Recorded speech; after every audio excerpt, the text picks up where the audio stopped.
Alright, this is going to be my playthrough of my little farming simulator game that I made here. Wanted to start off with a decently contained space for the player, introduce them to the world without introducing too much.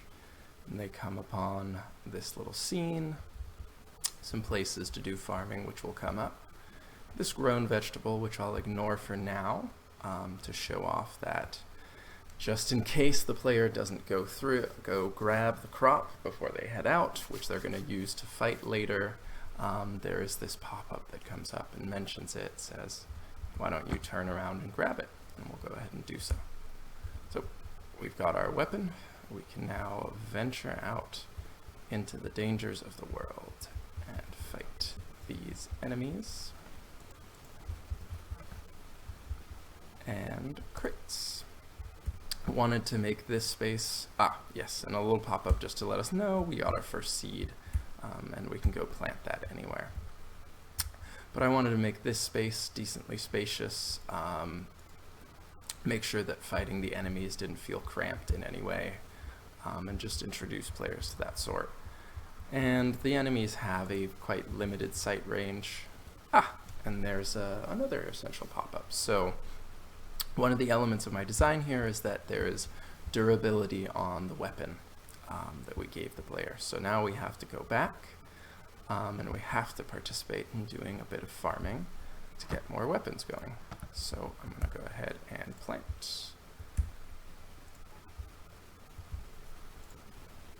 the ones that we found, the various seeds we found out there, and I also made sure that just in case a seed is also dropped when the player, I'm going to try to go ahead and sleep until evening, show off this sleeping system here. There we go. Yeah, it's set up so that the player does get a seed when the weapon breaks, so that no matter what, they'll have the opportunity to go back and do something with it. Of course, we also picked up mushroom spores out there, which allowed us to make this mushroom that I'll pick off and show. Yep, a pop-up. We can also use those to restore health. So just in case the fighting turns out to be too much for us. I'll quickly take care of this and move onwards in the world. Wanted to make the crates feel pretty good to open, so they just open with a single hit, and then provide the player with a whole bunch of stuff. Alright, there's another little spider. We've got him. Nice little archway framing this new area that we can make it to, and then the reveal as the player comes around the corner of this area right here. You can build a bridge across the water. All you need is 10 wood. Well, we don't have that right now, so we'll have to close down the inventory and work on our wood count. There's a wood.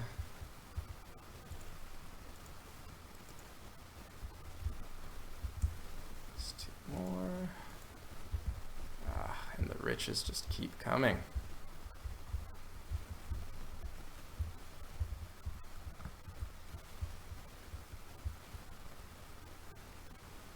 So we can do a little ambush on this spider on the return home.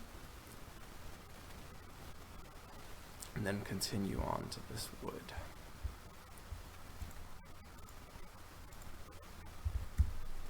The bridge is acting here just as sort of a goal to make sure that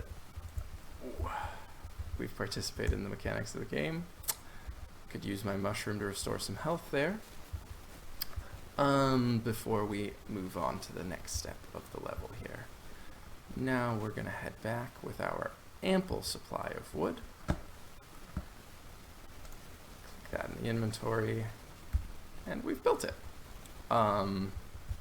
Over here, there's not much to see, but a very observant player will notice this little tunnel that we built to just shower a player in riches.